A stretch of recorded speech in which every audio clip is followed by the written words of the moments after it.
Namastê, olá, bem-vindos de volta. Na última semana a gente entendeu um pouco sobre a nossa energia, sobre o prana, e hoje nós vamos falar sobre um dos obstáculos para conter essa energia, que são os vritis. Patanjali define o objetivo do yoga no segundo verso do Yoga Sutra, e ele diz que o yoga é a cessação das flutuações mentais. Eu quero agora que você imagine um lago, e quando a água desse lago está calma, você consegue enxergar o fundo do lago. Você consegue enxergar os peixes. Se você estiver dentro da água, você enxerga os seus pés. Então, você olha através da água. Ela é uma água tranquila, uma água límpida.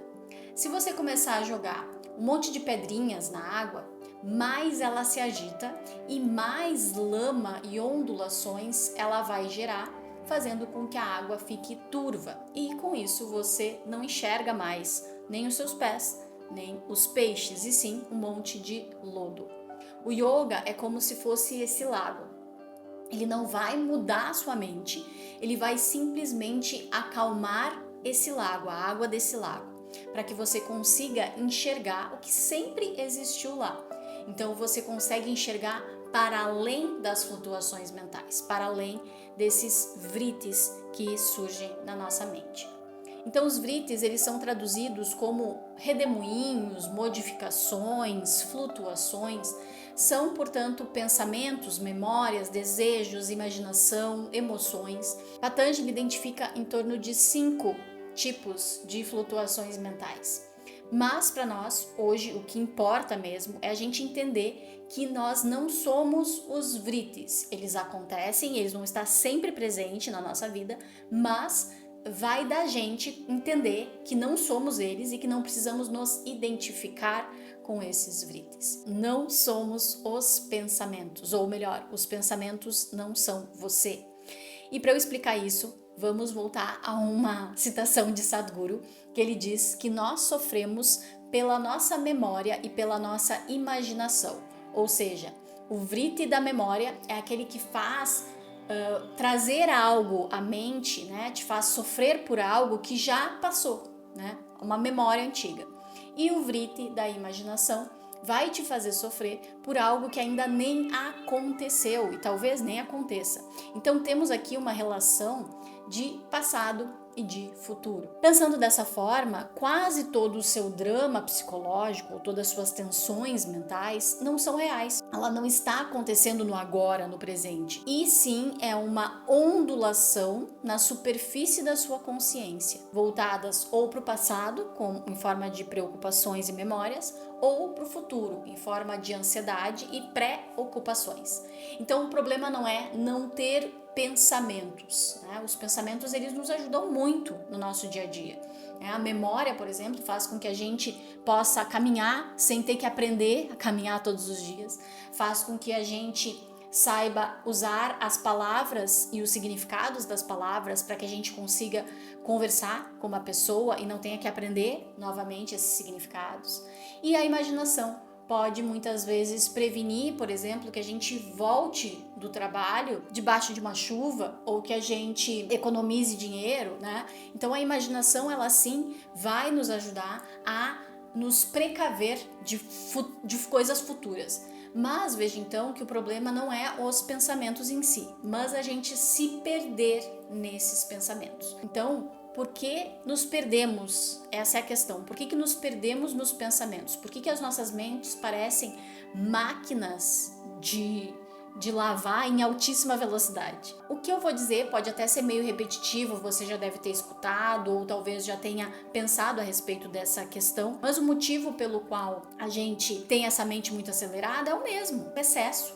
É o excesso de informação e essa atenção fragmentada que a gente vem vendo ao longo dos últimos anos. A busca incessante por esse prazer, por conforto, né? Esses são os grandes vilões da nossa mente agitada. E não é de hoje, porque Patanjali fala sobre isso há muitos anos. Mas a gente está assim no momento em que isso se acelerou, né? Está cada vez mais ansioso. E cada estímulo novo, então, vai gerar esse vriti, essa flutuação mental. O algoritmo das redes sociais é desenhado, inclusive, para manter o nosso lago mental muito agitado. E quando a mente está agitada, a gente vai perder completamente a capacidade de atenção, né? Então não existe uma harmonia interna e tudo vai piorar se a gente começar a se identificar com cada um dos pensamentos. E aí a gente começa a se afogar. O segredo que o yoga vai propor aqui, né, ou vai te ensinar, é se colocar como observador deste lago, é se colocar como se você estivesse assistindo um filme nessa sua tela mental. Então, quando você observa a agitação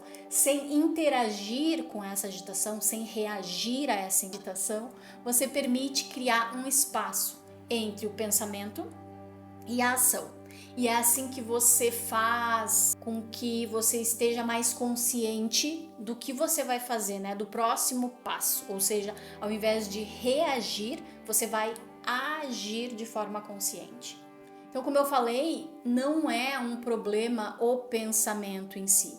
A gente vai entender mais a fundo isso. Todas as nossas experiências no mundo, elas são baseadas em seus pensamentos e suas atividades mentais, ou seja, é uma interpretação sua baseada em experiências anteriores. Sabendo disso, o mundo, ele sempre é uma projeção a partir do que você viveu. Então você projeta, se isso aconteceu no passado, é uma possibilidade que isso aconteça, certo?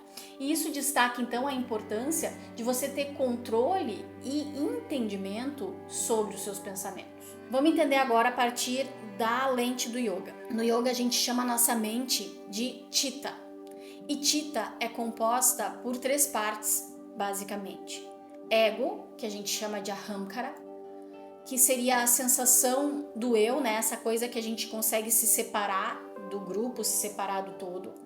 Buddhi, que é o intelecto, ou seja, a parte que vai fazer o discernimento, que vai raciocinar a respeito de algo. E a terceira parte é Manas, que é os sentidos, né? Esse desejo, essa interação, atração que envolve os nossos sentidos. E a Chitta é então esse banco de memórias e experiências que são armazenadas. Então são 3 coisas que compõem a mente, mas ainda tem Chitta, que seria uma quarta, que é esse armazenamento das memórias a partir das nossas experiências. Então pensa o seguinte, quem traz a informação para a mente é Manas, que é essa mente mais voltada para os desejos e para os sentidos. Ou seja, ela vê as coisas de fora e traz, a partir dos sentidos, a informação para a mente. E aí a mente vai raciocinar a partir do intelecto. Então vai fazer uma conexão de fora com o dentro e conectando com o eu, com o self. Essas 3 partes, como eu falei, elas vão nos ajudar muito a viver no mundo. Então, ela é necessária e é importante.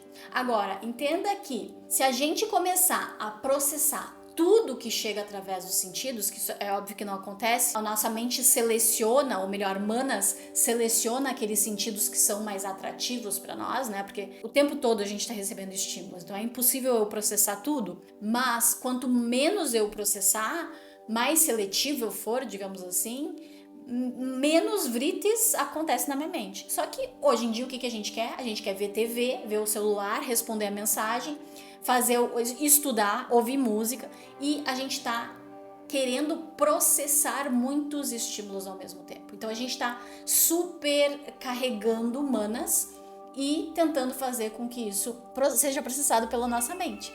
E quando a gente está transbordando dessa forma, é óbvio que a mente vai entrar em colapso, é óbvio que a gente vai ter esse excesso de vrites, esse excesso de pensamentos. E ainda, outro problema, é quando o ego se identifica então com todos esses desejos. Então a gente começa a perseguir todos os nossos desejos e prazeres e negar ou se afastar de todas as aversões e desconfortos, seja por medo, seja por ignorância, enfim. Essa identificação, que é essa busca por nosso conforto ou aversão aos nossos medos e desconfortos, a gente vai estar nesse vriti, né, nesse lago agitadíssimo, e vai nos gerar muito sofrimento. Então é basicamente isso que a gente entende no yoga como sofrimento e como vriti. E como o vriti gera sofrimento também. Então lembra quando eu disse antes, né, que a atenção é o alimento do pensamento. Então, se um pensamento negativo surge, como o medo, como a ansiedade, e você dá atenção para esse sentimento, para esse pensamento, ele cresce, né? Ele se desenvolve, ele pode virar uma grande fobia. Mas se você retira a atenção desse pensamento e coloca a atenção na respiração, ou seja, você coloca a respiração como o seu vriti desse momento, né? Esse medo, esse pensamento negativo, ele perde força, ele começa a se dissolver. E tá aí a grande questão da meditação ou de atenção plena. Não é eu reprimir os meus pensamentos, as minhas emoções, mas sim eu não deixar que os meus pensamentos me esmaguem. É eu não deixar que os meus pensamentos dominem a minha mente. Isso geraria mais agitação, né? Então, eu estou propondo apenas escolher quais pensamentos você quer alimentar. Então, a meditação não é sobre ter a mente vazia, mas sobre não se deixar levar por cada divagação. É você olhar o lago sem se envolver com o lago, ou olhar o filme sem julgar o filme. Esse comportamento impulsivo de que tudo que eu penso vira uma ordem para ação ou para reação. Eu vejo uma bolsa, eu gosto, eu compro. Eu sinto ciúmes, eu vou lá e brigo. Alguém me fecha no trânsito, eu xingo.